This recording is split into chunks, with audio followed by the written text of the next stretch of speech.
Hello everybody, this is Raw with another Kerbal Space Program video.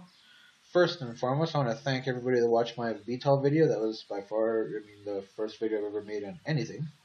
I got some views and I even got a couple of subscriptions. Considering I'm a guy that made one video every like 3.5 to 4 months, that's great. Love all you guys. But anyway, one of the reasons why I'm not making a bunch of videos all the time is because apart from spending a lot of time playing Kerbal Space Program, I also spend a lot of time watching other people play Kerbal Space Program. So I'm not gonna, learn something from other Kerbal Space Program players and make my own video about it and claim that it was my idea.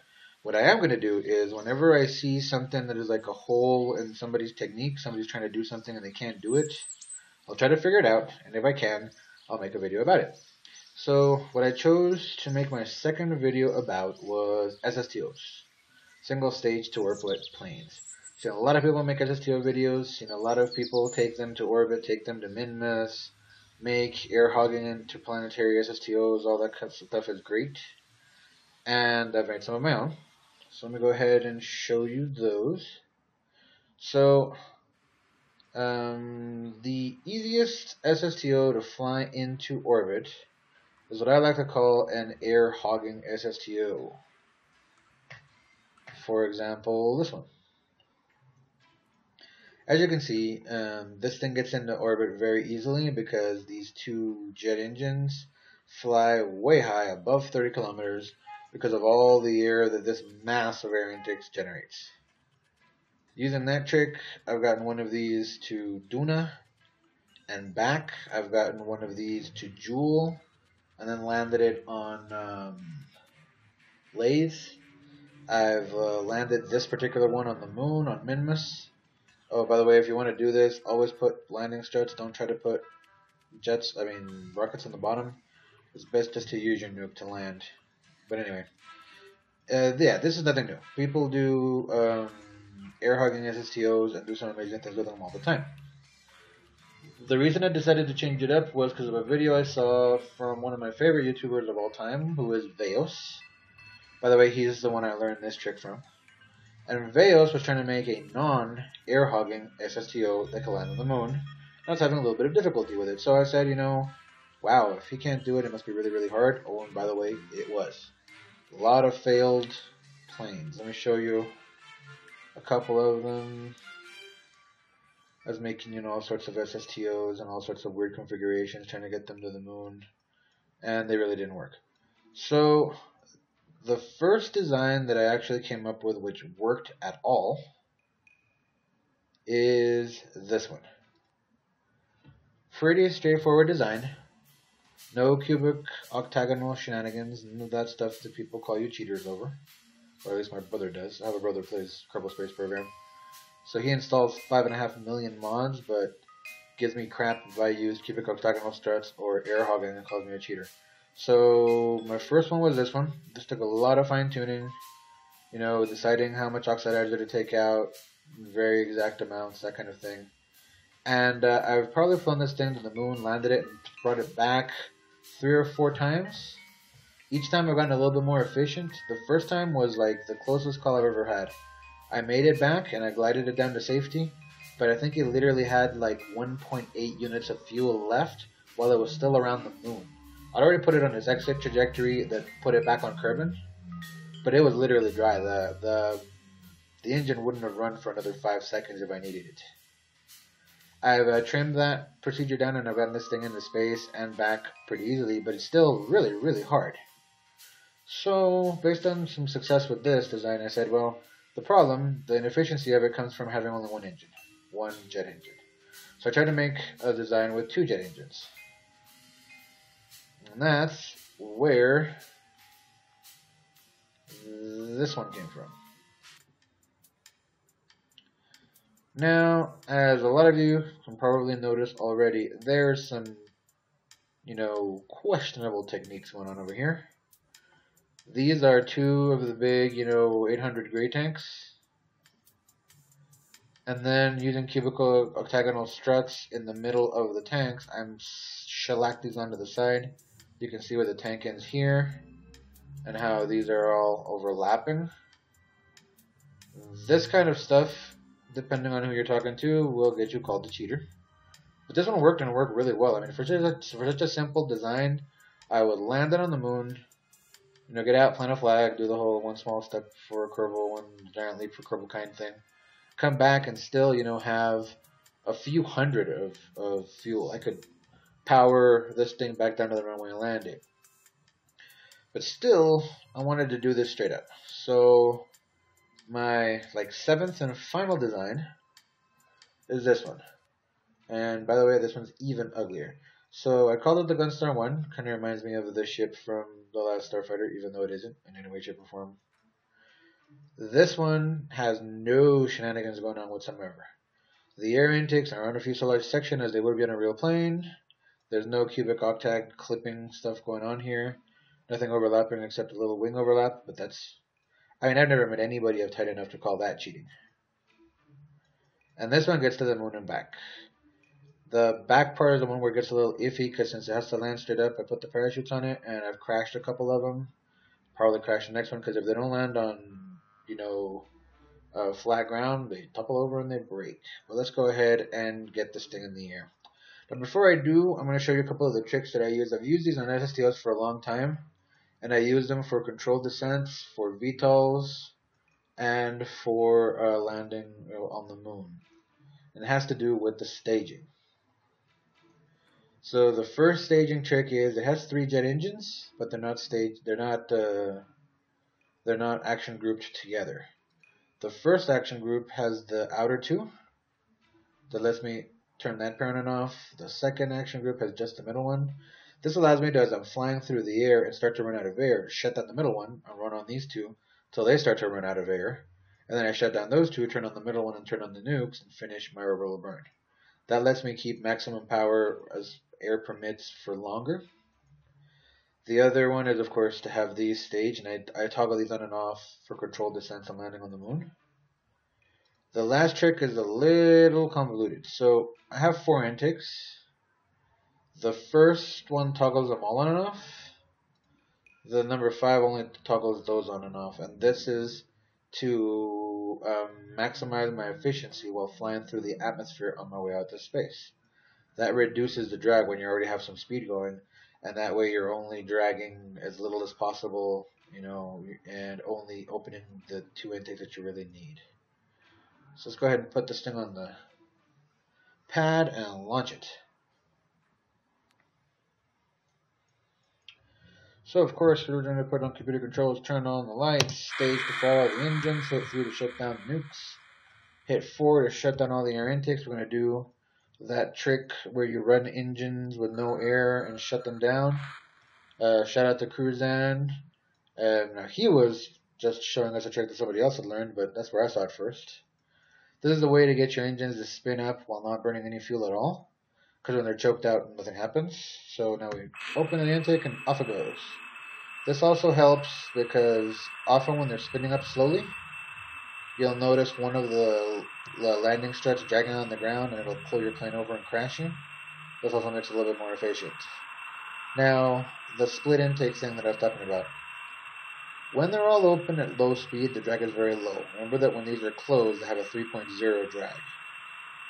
But as the air intake speed, as the airspeed increases, so does the drag. The second the speed is enough for the drag to go past 30, I will shut half of these down. Now the drag is increasing on these slowly but surely, and it'll increase a lot. It'll triple, quadruple what it is closed, but I don't need them yet. I'll only open these when I actually need them. So we're going to fly straight up in the air, as fast as we can, keeping this, the most efficient path through the thick atmosphere. And as soon as we get to about 13 kilometers, or just below 13 kilometers, we're going to bring it over to the 90 degrees and start picking up some speed.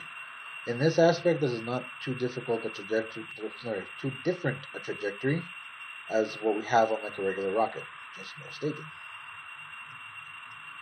So up we go. Now, a lot of you might say that this whole air intake business is little to no difference, but I got into the habit of it, especially when flying air-hogging SSTOs, because when you have, that's already 1.5 times the drag, but on like 17 or 20 intakes, you're burning a lot of fuel for no reason whatsoever. For the most part, for the majority of the atmosphere, I'll say to about here, past 15 or 16 kilometers, 2 air intakes will keep almost anything running. Why pay for the drag?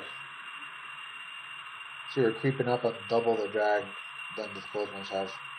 Now, I don't know what the math is on how much fuel you lose or conserve by doing this, but remember to say it's more efficient. How much is a good question, but more efficient it is. So it's over double the drag now. Let's keep climbing. Not here. Okay.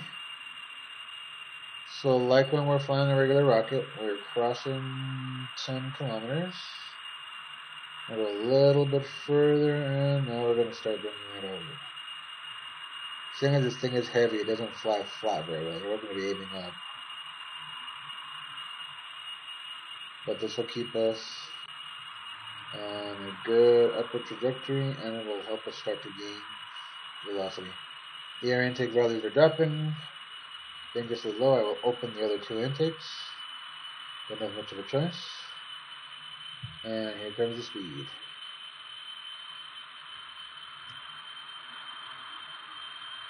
Okay. We're going to want to milk these jet engines for everything we can. I mean, the nukes are really, really efficient, but they're not nearly as efficient as the jets, and they're not, of course, anything near as powerful.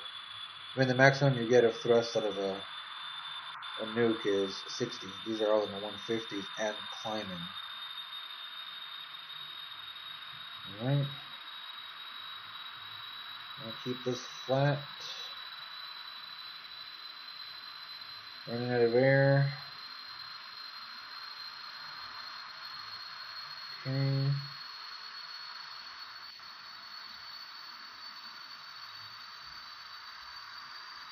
What I don't want is the thrust on these to become asymmetric. So when I see that, I'll use the 2 to shut down the middle engine and conserve all the air for these 2. It's still pretty even, they're still pushing pretty hard, but perfect. We may have lucked out and one of the power the one in the middle. That does not concern me at all. There we go. So we'll shut that one down. Route all the air to the last 2. Keep picking up speed.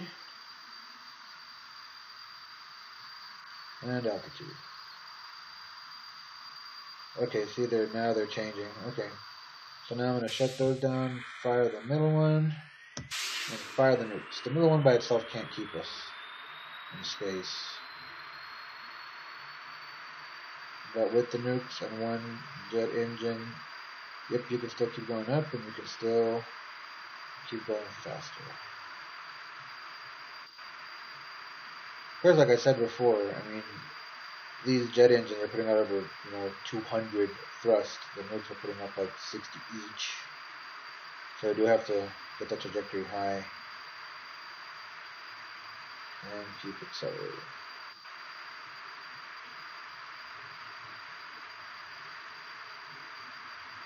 Alright.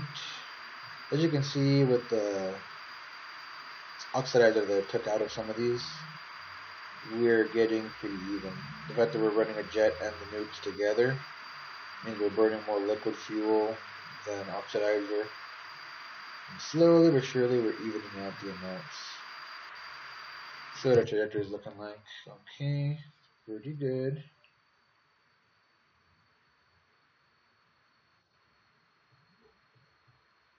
Can bring this down a little bit and get more speed. Not so much altitude.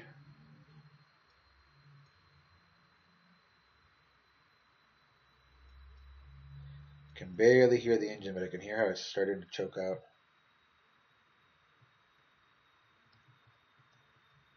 Okay, that upwax is kind of flying away from me, so I want to flatten it out so I'm catching it a little bit.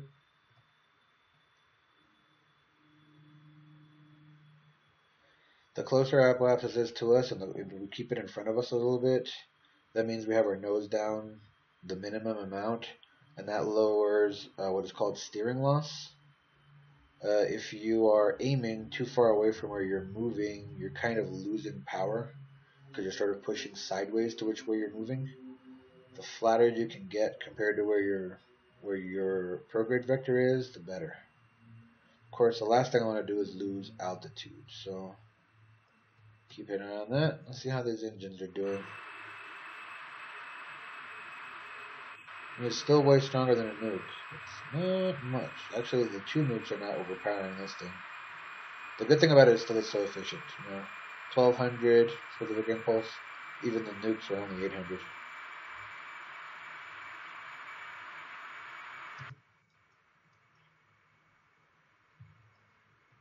Okay, let's keep trying to get that apoapsis close. What I love about this is once you get enough velocity that the apoapsis starts going around to the side, it just kind of like fires away. All of a sudden, you're going fast enough that you're almost in an orbital trajectory, and the apoapsis just goes off to nowhere. As you can see, we have really good speed. We have okay altitude, and we haven't used. We used about a third, a little over a third. Now you see, I'm burning more jet fuel than liquid fuel, so you might want to shut this down. Plus the fact that it's not really getting much thrust. So hit 2 to shut the middle engine down. Hit 4 to shut down the intakes and cut down all the drag. Yep. And as you can see, we're still accelerating and we're still getting altitude just on the nukes. And we still have tons of fuel. So let's keep playing that game. I'm on back here, apoapsis.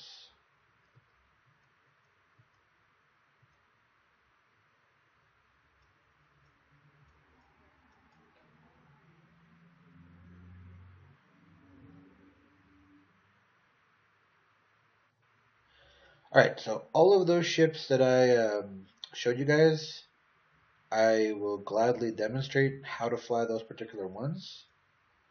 I will also email the craft files to anybody who asks for them. I have all of about like 9 viewers, so it's not a bother at all. I also promise I won't spam your emails, ever, with anything. I'll just send you the craft files you asked for and leave it at that. So you see, our altitude and our apoapsis are pretty similar. This will start to go around the other side of the planet slowly but surely as we get an orbital velocity. Soon we're going to have a periapsis, and there it goes.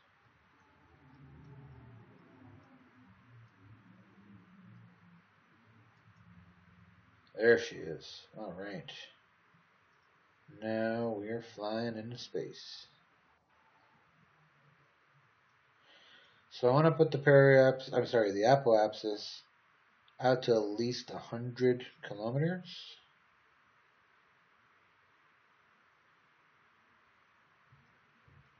Yeah, let's do 110 and now shut it down. There we go. So we're saving fuel and we're coasting on into space. We're going to keep the nose pointed straight into the prograde marker so that we're as streamlined airwise as possible. We'll probably have to do another burn because this is dropping quickly. We want it to stay somewhere above 80. And we're still like 8 or 9 kilometers away from when the air resistance goes down really far. The air resistance really starts to drop off to nothing after 50 kilometers. We're not there yet. So let's keep that nice and high. That's high enough. Now I can do some physics warp. Yep. Dropping but not too fast.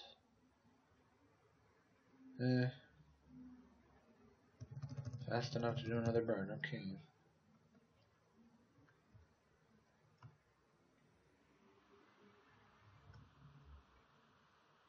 So to 100 again. There we go. Almost to 50. Let's accelerate that bad boy. And we're at 50 now. We should be in the clear. I mean, the amount that's going to drop isn't very much. The air resistance here is really starting to drop. Between 50 and 60 is a little bit of air resistance, but you see it's very slowly dropping, even with 4 times physics warp. This should not drop below 80. We should be in the clear. Now, after 60, the air resistance drops to nearly nothing. I mean, you barely see the meters move after 60. There. See? Barely. We're not even going to make it to 65. Now, as we keep accelerating under physics warp because we have no choice, I'll keep an eye here on my altitude. See, it didn't even make it to 85. Just barely dropping. Now, almost at 70. 70 is the magic altitude. I'll explain why. 2 reasons. A, after 70, the music starts. B, after 70, the altitude doesn't drop anymore. And C, after 70, we don't have to use physics warp anymore. We can use time warp. So first, let's do our circularization node. Whoa. So you know, if you can get the yellow ones at 90 degrees from the blue ones, then you have a very circular orbit. That's good enough. 86 is fine. 8-second burn, we can do that. I'll line it up ahead of time. Come back. Yeah, it's a pretty big plane for one reaction wheel. And now we can do some serious time acceleration.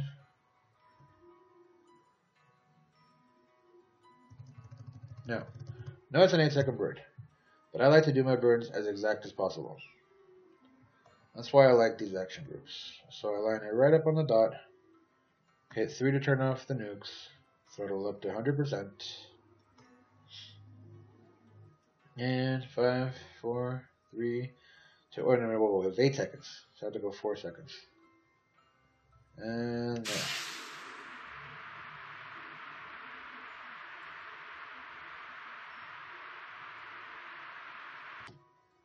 Okay.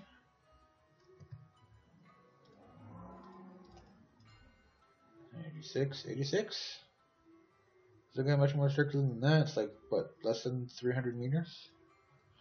Right, moon. So, I might be wrong. If I am, please let me know how I can make this better. But I found that the easiest way to go to the moon efficiently is to damn near hit it right from our transfer burn. If I can get going flat across the surface of the moon at about 7 kilometers altitude, where I'm almost on the ground, and do one single suicide style burn to slow myself down and land, is very efficient. Now, anybody who's tried suicide burns anywhere, moon or wherever, knows that you get killed a lot because you start to burn too late and you die. Well, that's why we graze the moon sideways. Because all it means if I do it too late is that I'll slide further than I wanted to. I won't actually hit the moon. And I can do almost all the deceleration and leave myself a couple hundred yards up in the air at 0 lateral velocity with very little or no risk of crashing. So again, we're going to set a collision course for the moon, pretty much.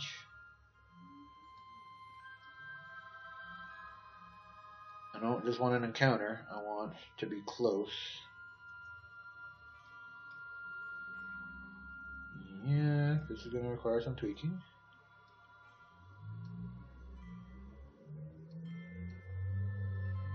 This is the part I don't like. Okay, 300 meters, kilometers I mean. Darn it. If I mention I don't like that.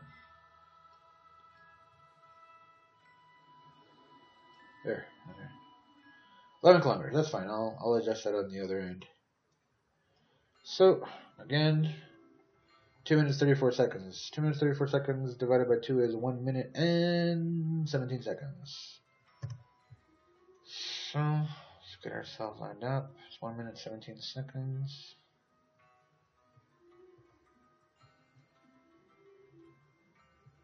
There we are. Darn it, come back. Okay.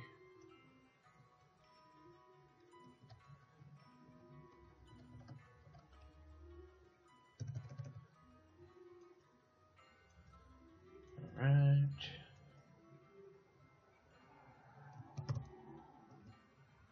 A little bit more. Okay, there we go. Lining it up. Engines off. Throttle 100%. Waiting for the 117.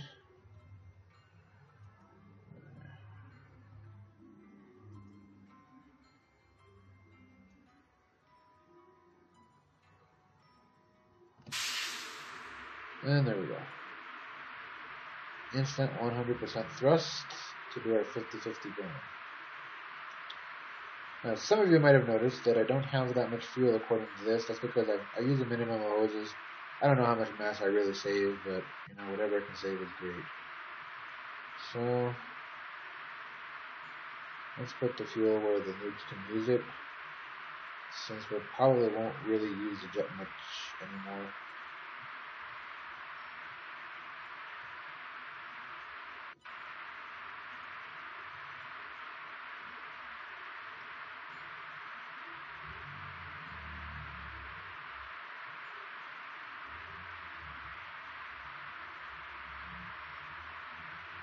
Okay, there we go. Now with nuclear engines, you get used to these long burns because they're all over the place. I sometimes use time acceleration, but in this ship it starts to do something weird where the tanks vibrate, like they wiggle back and forth, and the lights flicker on and off, and it creeps me out, so I don't do it. For some reason, we are a couple seconds ahead of schedule. Huh. There we go.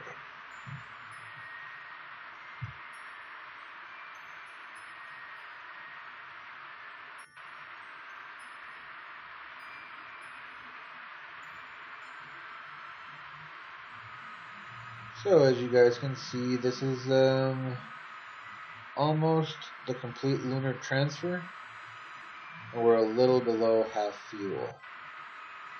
Considering the majority of the fuel you don't really use it to just get into orbit, that means we're pretty good.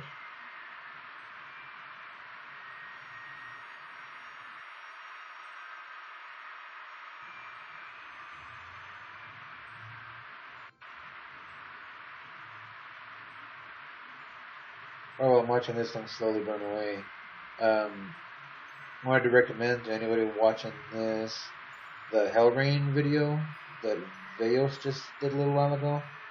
That tank is sick. Anyway, let's go ahead and 3, 2, 1, and just a little bit more. There it is. Now, a little far away, because this isn't an exact science.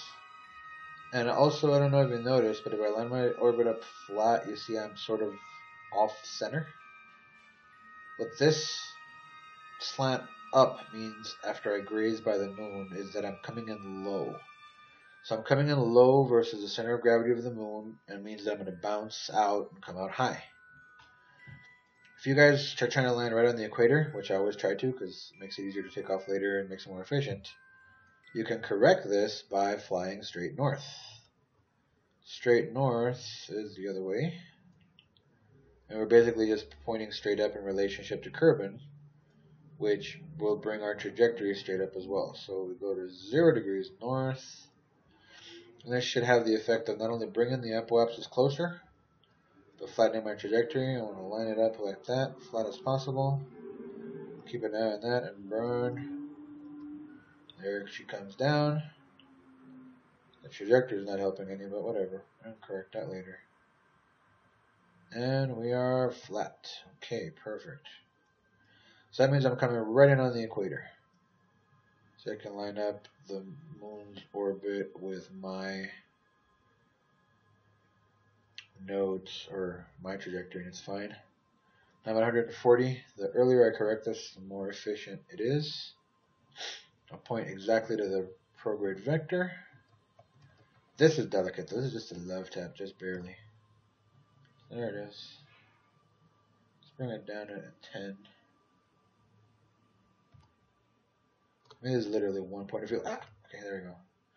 So this will get us flying across the moon very, very close without having to do any burns between here and just landing. And it's off to time accelerate. And accelerate till I hit till I change spheres of influence.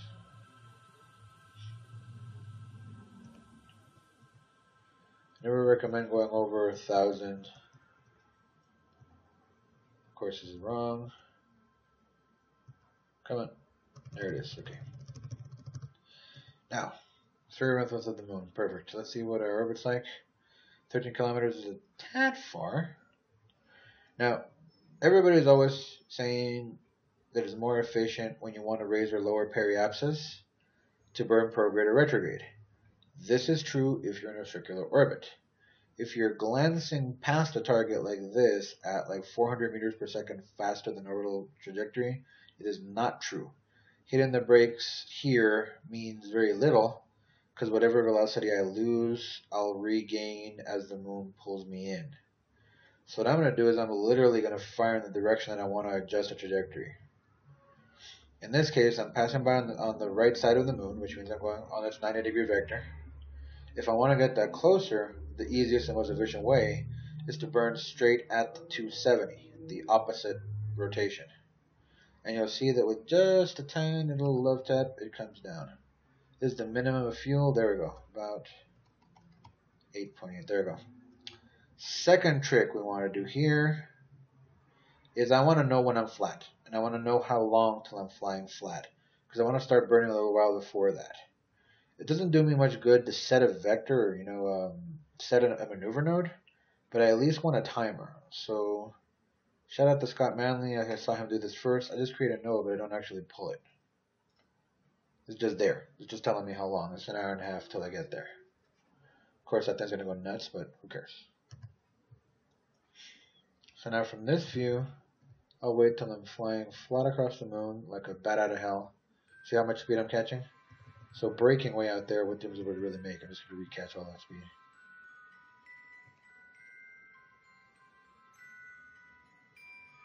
Okay, 5 minutes. I'm going to time accelerate till about there's a minute left. I have 40 seconds. Alright. So, wrong way.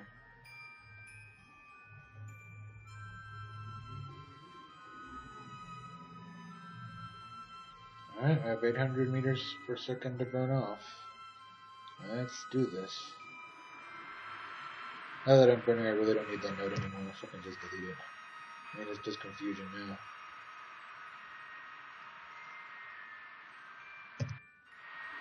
As I'm doing this, I have a tendency to keep dropping. Put the gear down, being optimistic. Put the nose up a little bit, we don't want to crash. I'm going to try to keep this thing flying pretty flat as I brake.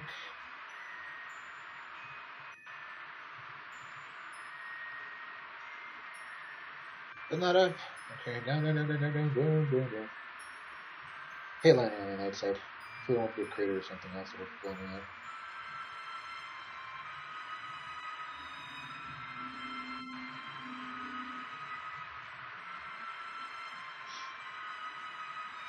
There we go. Almost 50% of my velocity burned off now. Now when I'm doing those last little adjustments, what I do is I pulse the nukes on and off with the 3 key. I don't like really throttling through it, okay. Still dropping. Actually, I do want to drop some, so I'll let that go. Watching the video, you can't see jack shit. Sorry about this, guys. I'm on the dark side. I really can't see much either, but we have lights, so that'll help. Open a little too much. Bring it up just a tad. We only have about a quarter of our speed left. Come on. You can bring it up. There's not a high mountain over there. There we go, that's up. Okay.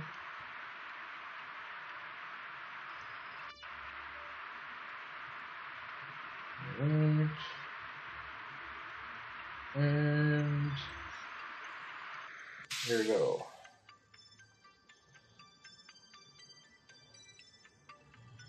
Now we're less than like 4 or 5 kilometers above the surface, coming almost straight down. I'm gonna let it probably go somewhere between 40 and 50. Because I can't see, I'm not gonna let it go much over 40.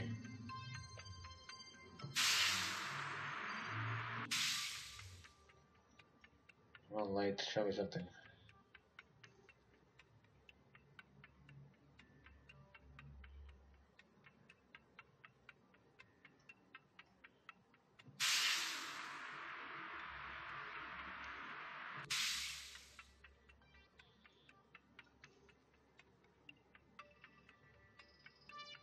Seriously?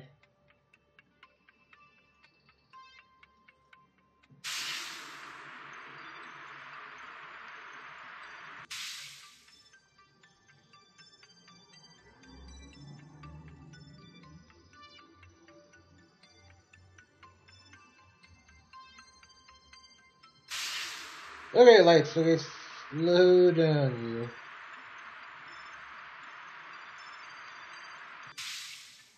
Okay.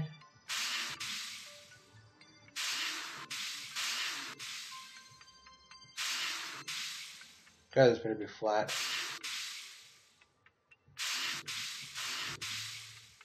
And we're down. And no, don't topple over.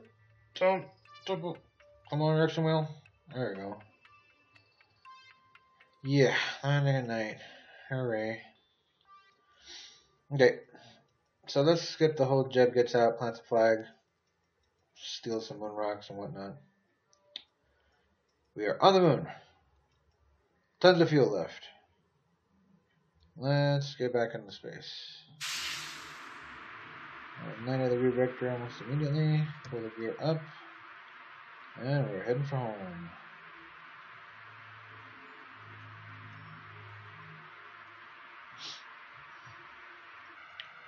So all I need is the lowest of little orbits. I normally orbit at around 10K. That's fine. That's higher than any features of the moon. And some other stuff I was doing, I had a unmanned probe that I was skimming at high speed over the surface of the moon looking for arches and monuments and whatever, because I rather find them myself than Google them. But I found that as long as you have something orbiting around the moon at above 7.5 kilometers, you shouldn't run into the ground. So 10 is more than enough. And there we go. Circularize that. Whoa.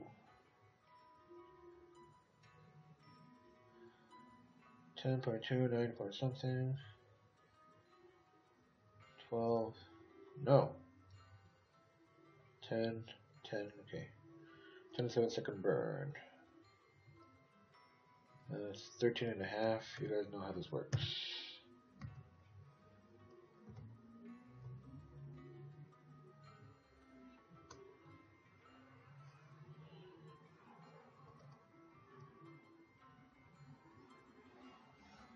And 30 seconds.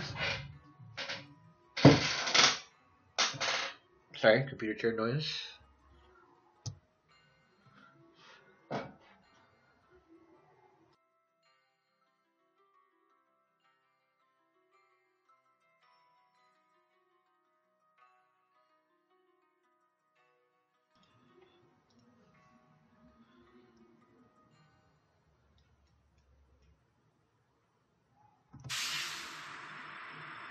Off we go.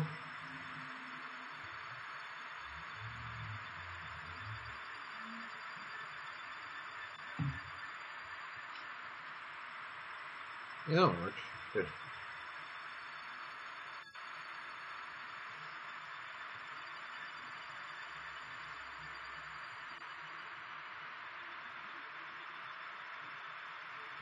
There we go. All right. 10, 12, whatever. Okay. So we still have quite a bit of fuel, actually. I want to burn back to Kerbin. I don't want to do any shenanigans about getting into the sphere of influence and then having to circularize and then having to put myself on the orbit. I'm just going to go here, you know, around here, a little less than halfway between the front part of the moon and the part closest to Kerbin. If you guys don't know this trick, accelerating that way will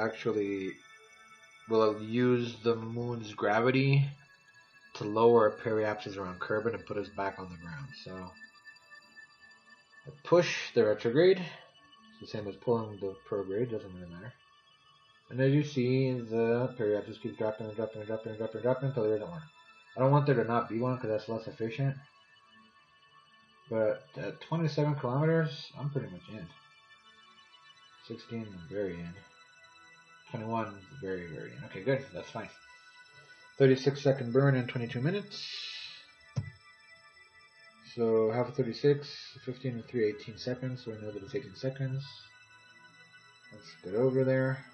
Unfortunately, it's such a low orbit around the moon, you can't time accelerate much, but well, it is what it is.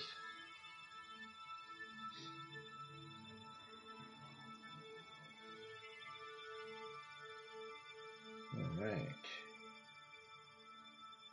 Hey, Kerbin. Okay. 18 seconds. Oh, where's the vector?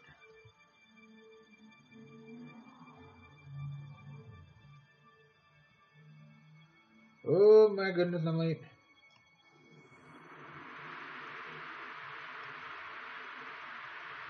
It'll be okay.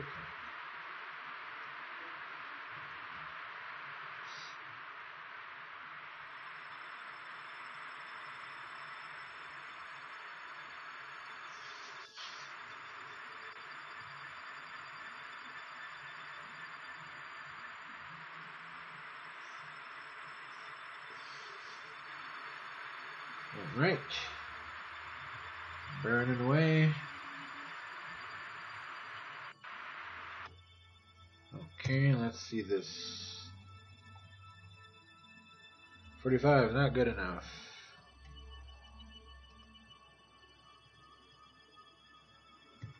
$21, perfect. Tons of fuel. So fly halfway around a continent with that much fuel.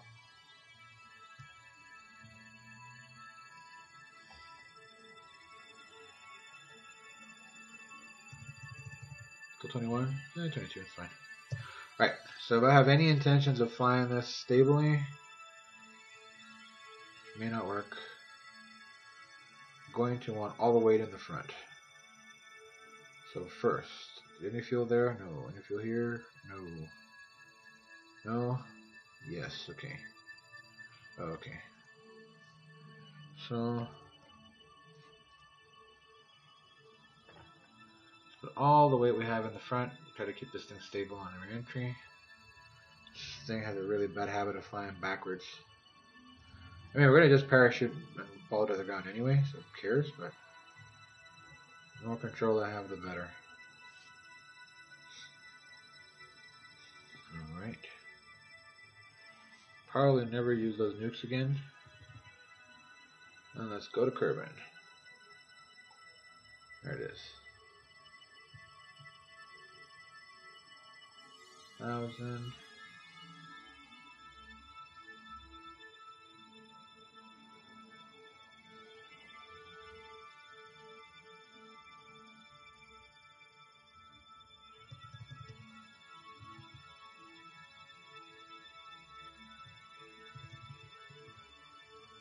Okay.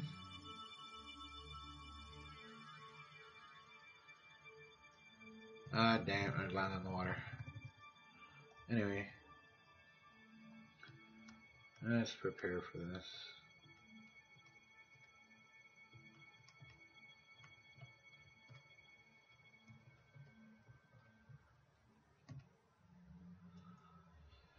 Still 90 up, that's fine. Yeah, maybe not. Yeah, lands over there somewhere.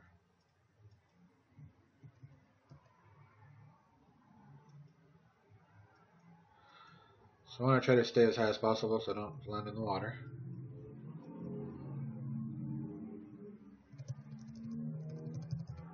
go.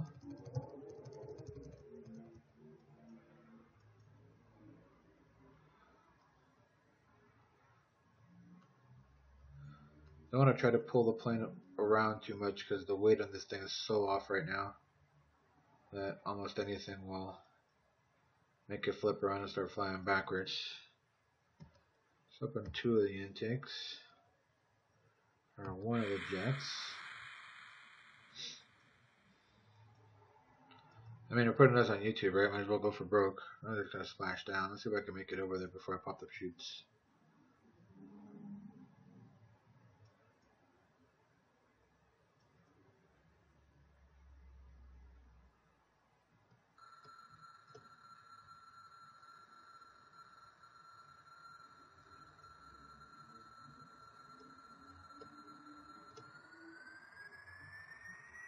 Okay.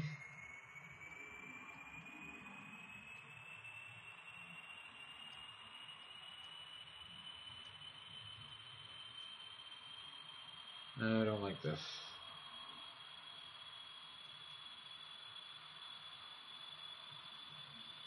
I want to stray away too much from the prograde vector, or this thing will tend to try to murder us. Yeah, I do have a lot of fuel. Maybe I can make it to that island.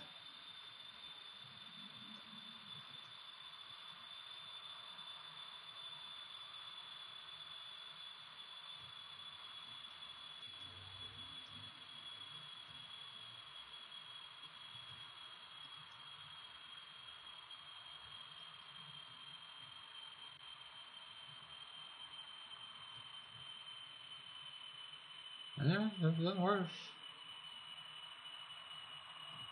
Ah! Damn it. Yep. As usual. Do not. An energy goes down, start spinning, or I will kill you.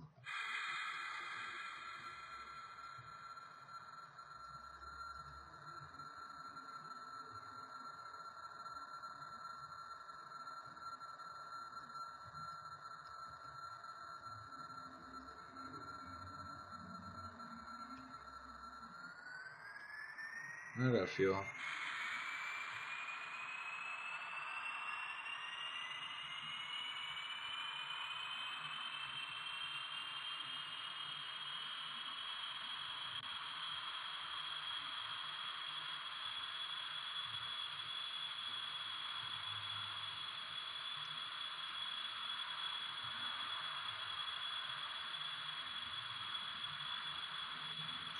Okay.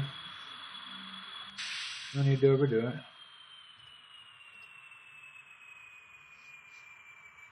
Alright, so I'm going to try to do is get this thing over land, slow it way down, get the nose up, pop the chutes, and put it down with a quote-unquote soft landing. Again, this video is already too long, so let's burn like crazy. Got tons of fuel. Just got an unstable plane, that's all.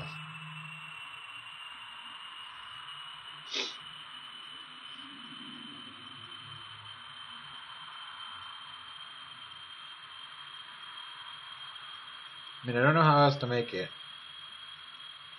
but damn is it ugly. Really not sure how to make it look any better and still do what it does.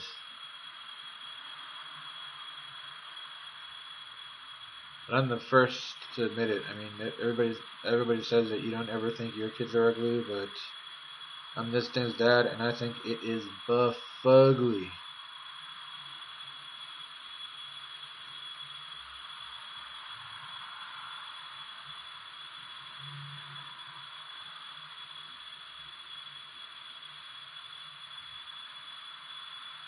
Alright, so let's talk about next video. The other thing I've been up to, it's not so much that it's something difficult that I haven't seen anybody else do. It's more of just kind of my own little twist that works really well and looks really good on VTOLs. Now I don't mean VTOLs like in my first video that it's all these like helicopters with jet engines and no propellers type of thing. No, these are jets capable of flying horizontally and hovering and taking off vertically. I took some cues from one of Cruzan's videos. You guys probably know the one I'm talking about. He has this VTOL with 2 engines down, and he has like some fins covering the engines. It looks pretty slick. What I didn't like about that one is the fact that you have to put in 2 engines, and it's sort of overkill because it's a tiny plane. You don't need 2 engines.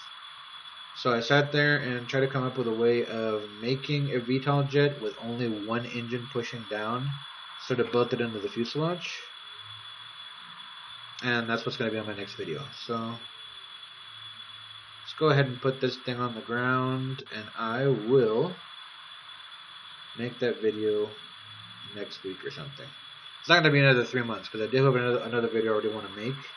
And of course, any comments or any requests to have any of these ships emailed to you, or if anybody here wants me to fly any of the other 2 designs, either the air hogging one or the one with just 1 engine, that's cool by me. I will go ahead and do that. But for now, we're almost over land. Never going to go so high.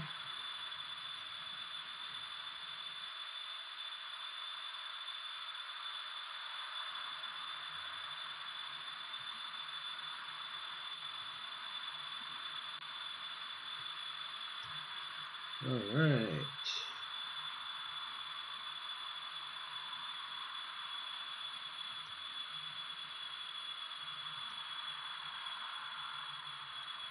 I will feel really dumb if I do something stupid here and break this thing. Let's close all the intakes, shut down all the jets, start burning off some speed, some altitude.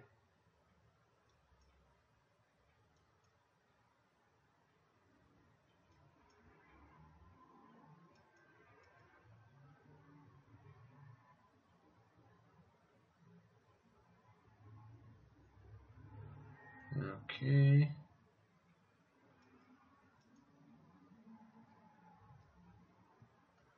I don't really care about lose control anymore. I'm just going to pop shoots. I just want to keep it flying flat and losing speed.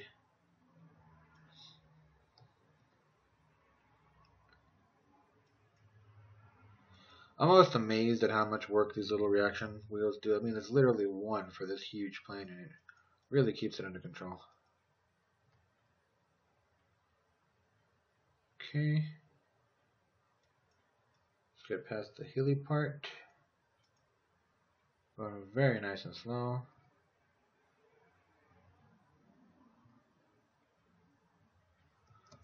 That's a good shoot speed.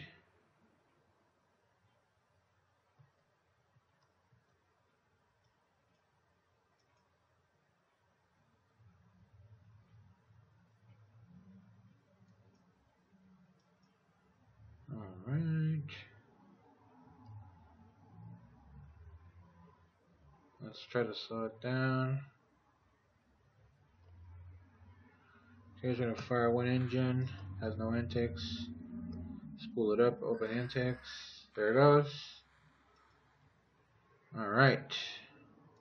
Didn't blow the chutes off. Awesome.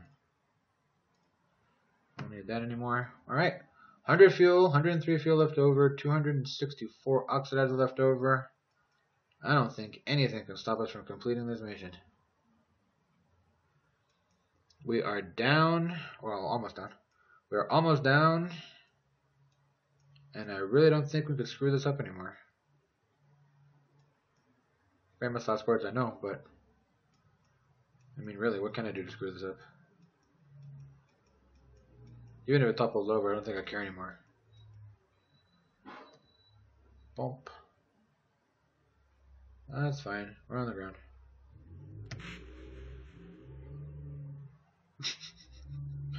What did I blow up? Oh, the intake. So, yep. It's a successful return of an SSTO from the moon to Kerbin. Again, anybody who wants this design or any of the others, go ahead and leave a comment on this video. I'll email it to you. Thank you very much for watching. Sorry that I don't have any video editing software, so I just basically record the entire thing as I'm going. These videos take forever. Thank you again for watching, guys, and see you guys in space.